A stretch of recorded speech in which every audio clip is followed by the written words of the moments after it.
काम वैसी करते हैं। शायद मुसलमान जिता कर भेजे हैं उत्तर प्रदेश से, लेकिन वो तुम्हारे नहीं है। वो बोलेंगे जो भैया जी।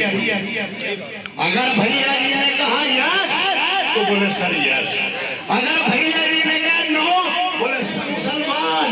उसने अपना रहबर बैरिस्टर असदुद्दीन ओवैसी इस प्रदेश के मुखिया जनाब शौकत साहब को अपना रहबर मान लिया है।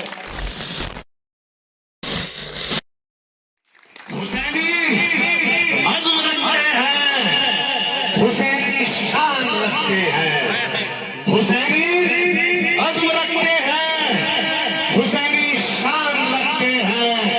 हम अपनी ठोकरों में जंग का मैदान रखते हैं, हम अपनी ठोकरों में जंग का मैदान रखते हैं। और ये शान किसी बातें के आगे झुक नहीं सकता। अली वाले हैं अपनी अलग पहचान। तो मेरे भाई, मैं आप सब लोग, मेरे बुजुर्ग, मेरे नौजवान भाइयों और मेरी पर्दानशीन मां और बहनों, जहां तक मेरी आवाज जा रही हो, मैं आपसे ये दरियाफ्त करने आया हूं। आपने 70 सालों से नाम निहाल सेकुलर पार्टियों को सिंहासन सौंप दिया है, लेकिन तुम्हारे हिस्से में सिर्फ मीठी बातों के अलावा बता दो कि कुछ आया हो तो मुझे बता दो, क्योंकि मुझसे पहले मेरे जिले के कमांडर और आलिम कारी साहब ने आपको अपनी बातों में सब बता दिया कि दौरे मुल्क के अंदर जो हालात है, आपकी क्या हैसियत रह रही है। मुझे ज्यादा बताने की जरूरत नहीं है। मुलायम सिंह यादव 3 बार तुम इस सूबे के मुख्यमंत्री रहे, तुम्हारा बेटा मुख्यमंत्री रहा। 90% उत्तर प्रदेश के मुसलमान ने झोली भर भर कर तुम्हें वोट दिया। 2022 से लेकर 17 हो, 12 हो, 19 हो, 24 हो, तुम्हें ही कहते आए। तुम बताओ, तुमने मेरी आबादियों में कहीं स्कूल दिया हो, कहीं सड़कें दी हो, कहीं अस्पताल दिया हो? कुछ नहीं दिया। क्या चीज पैदा करी? पार्टी बंदी, बिखराव, इंतजार, मेरे और तुम्हारे बीच इंतजार और नफरतों की दीवारों को बुलंद कर दिया गया। मेरे भाई, अधिकारी साहब ने फरमाया था इत्तेहाद जिंदगी है, इंतजार मौत है। आज हम मरे हुए हैं, सांसों के चलने को, जिंदगी की दिनों को गुजारने को जिंदा नहीं कहते। हम मर चुके, हमारा एहसास मर चुका है। लेकिन अब तुम्हारे बीच कोई सलाउद्दीन अय्यूबी नहीं आएंगे, अब तुम्हारे बीच कोई तारिक बिन ज़ियाद नहीं आएंगे।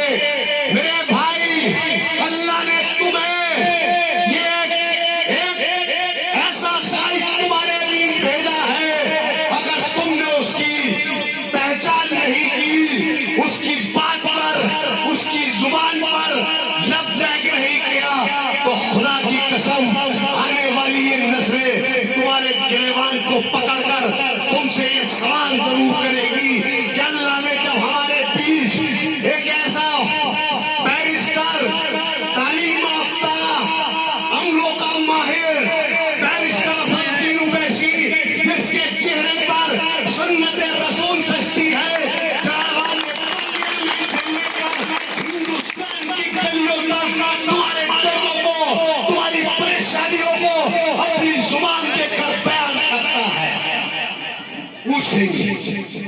तो मेरे भाई, आने वाले वक्त के लिए इस जंग के लिए तैयार हो जाओ।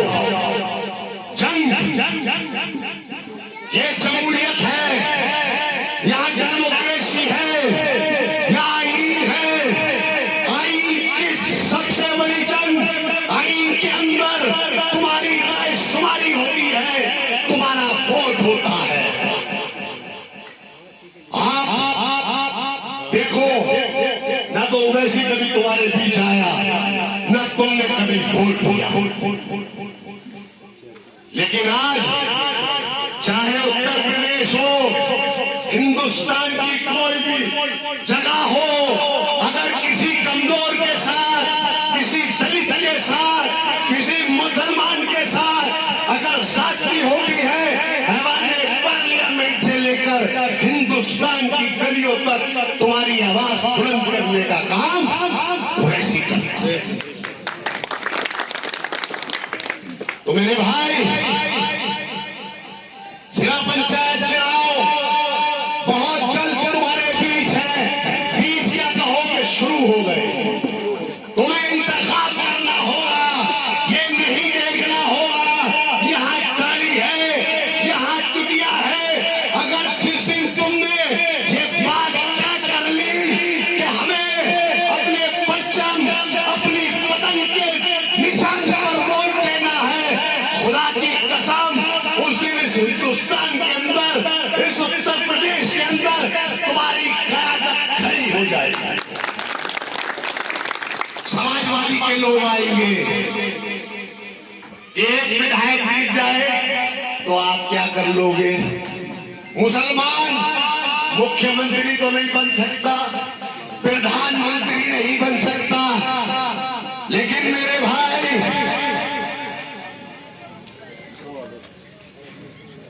सरकार में हिस्सा जरूर बन सकते हो। अगर तुम उत्तर प्रदेश के अंदर 70 से लेकर 100 सीटें ऐसी हैं जहां की जीत और हार का फैसला सिर्फ तुम करते हो। तुम चाहो तो सुबह 11 बजे डिक्लेयर कर दोगे चुनाव कि यहाँ पर फला विधायक बन गया। देखो इत्तेहाद की ताकत, देखो बिहार जाकर देखो, 5 MLA ऐवाने बिहार के अंदर, बिहार की आवाम ने, बिहार के मुसलमानों ने जिता कर भेजे और इत्तेहाद की एक मिसाल कायम है। जाकर देखो महाराष्ट्र के अंदर 122 कॉर्पोरेटर तुम्हारे जिता कर भेजे। मेरे बोलने से, तुम्हारे यहाँ सुनने से तकदीरों के फैसले नहीं होते हैं। तकदीरों के फैसले हमारे पार्लियामेंट, हमारे असेंबलियों में हुआ करते हैं। तुम्हारे खिलाफ जो कानून बनता है वो भी ऐवानों में बनता है, क्योंकि तुम्हारी जो राय शुमारी है, जो तुम्हारी लीडरशिप है, वो वहां पर है। तुमने 36 MLA शायद मुसलमान जिता कर भेजे हैं उत्तर प्रदेश से, लेकिन वो तुम्हारे नहीं है। वो बोलेंगे जो भैया जी, अगर भैया जी ने कहा यस तो बोले सर यस, अगर भैया जी ने कहा नो बोले सर नो। लेकिन यहाँ का जिला पंचायत, यहाँ का विधायक, यहाँ का MP अगर इस परचम से जीत के जाता है, उसे न किसी भैया जी की जरूरत है, न किसी बहन की से। वो तुम्हारे को ऐवान में खड़े होकर अपनी जुबान बनकर बोलेगा, उसे किसी से परमिशन की जरूरत नहीं।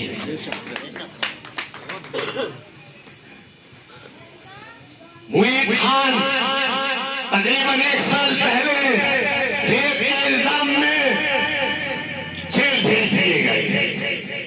उनके घर, उनकी बेकरी, उनकी मार्केट पर at a time on the spot फैसला करा उत्तर प्रदेश सरकार ने कि घर गिरा दिया। लेकिन अदलिया से जो इंसाफ आया, अदलिया से जो जजमेंट आया, तो उन्हें निर्दोष और बेकसूर साबित करा।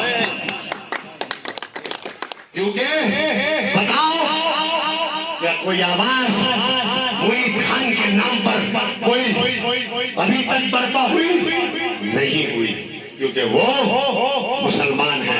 बोला तो मेरा बैरिस्टर बोला तो शौकत अली बोला, क्योंकि वो किसी के ताबेदार नहीं, हम उस आसमान वाले को मानने वाले हैं, उस सरकार काली कमली वाले के गुलाम हैं। हमें किसी की गुलामी बर्दाश्त नहीं, सिर्फ अल्लाह और अल्लाह के रसूल के हम गुलाम हैं।